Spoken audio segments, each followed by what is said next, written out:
Hej, välkommen till kanalen Var redo. Det här blir en kort video om hur man kan nödladda sin mobiltelefon om det verkligen krisar. Och det kan ju vara så att man är ute på tur på fjället, i skogen, i skärgården eller någon annanstans. Och powerbank och mobiltelefonen är helt död. Det är slut på batteri. Och man måste verkligen ladda upp så man kan skicka ett meddelande eller sånt där. Jag tycker ju att det alltid är bra att ha med sig en liten solcellspanel. För att då är man inte beroende av ett batteri som tar slut förr eller senare. Utan den kan använda så länge det är sol. Men om man inte har med sig det, ska vi titta på ett alternativ i nödfall. För det kan sabba telefonen om man har otur. Häng med. Tänk att mobiltelefonen är helt död. Det går inte att starta den. Men man har med sig en laddkabel och lite AA-batterier.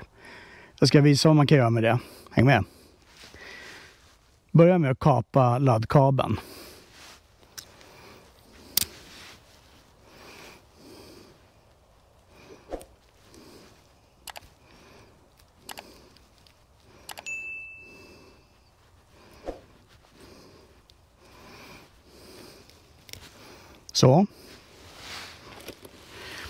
Så tar man den halvan av laddkabeln man behöver. Så behöver man skala av lite kabel här. Ska vi se, jag ska ta något sånt där.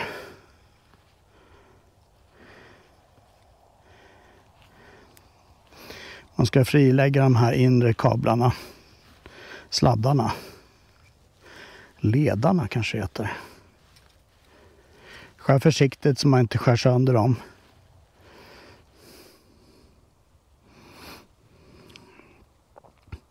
Och i det här fallet så är det en vit, en silverfärgad, en röd, en blå och en grön.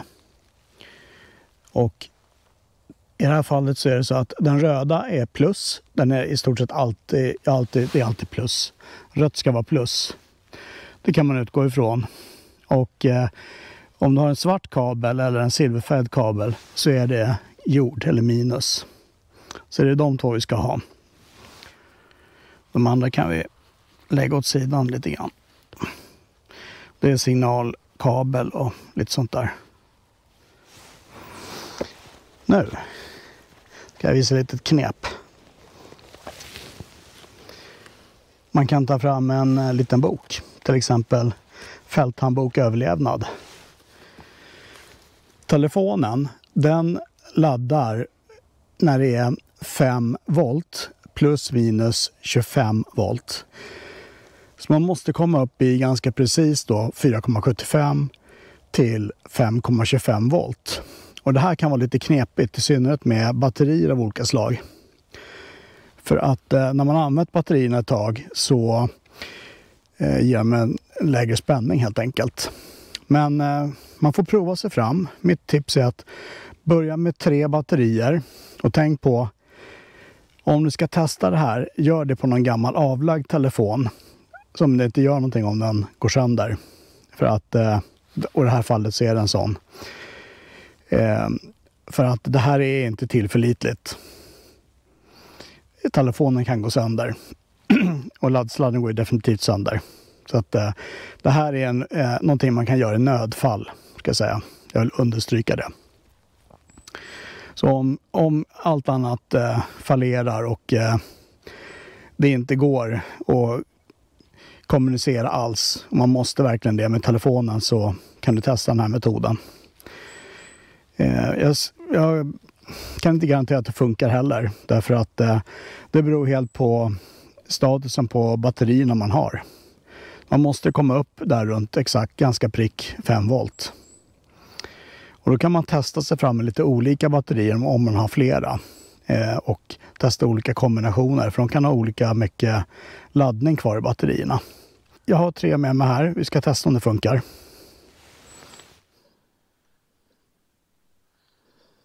Ska se, ska han sluta här till plus och minus.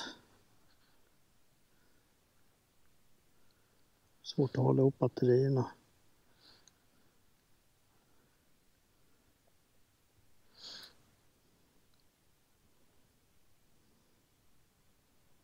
Där. Nu ser man att den laddar. Nu slutar den ladda. Batteriet gled ur där. Ska se, pröva igen. Där, nu laddar det. Får man hålla här en stund. Lite en bättre lösning. När man ska ladda så är det bra att se till att telefonen är avstängd. Och det är svårt att lägga de här 3 batterierna i serie på det här sättet och hålla det i handen. Men det jag kommer på är att man kan ta boken så här och lägga dem så här i vecket.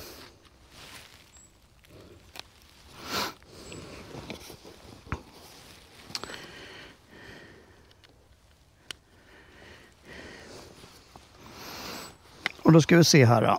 Då ska vi ha den på plus och den här till minus. Där. Nu ser man laddsymbolen i mitten där på skärmen.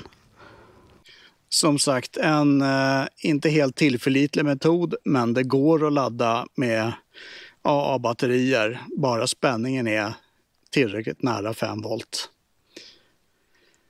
Man får hoppas att man slipper använda den metoden ute i fält, men det kan vara bra att känna till att det kan gå att ladda upp telefonen tillräckligt för att få iväg det här viktiga sms:et till hjälpen. Om du gillar den här videon, ge en tummen upp, skriv gärna en kommentar nedanför. Har du testat något liknande? Skriv gärna och prenumerera gärna på kanalen, kommer mycket mer. Ha det bra, hej!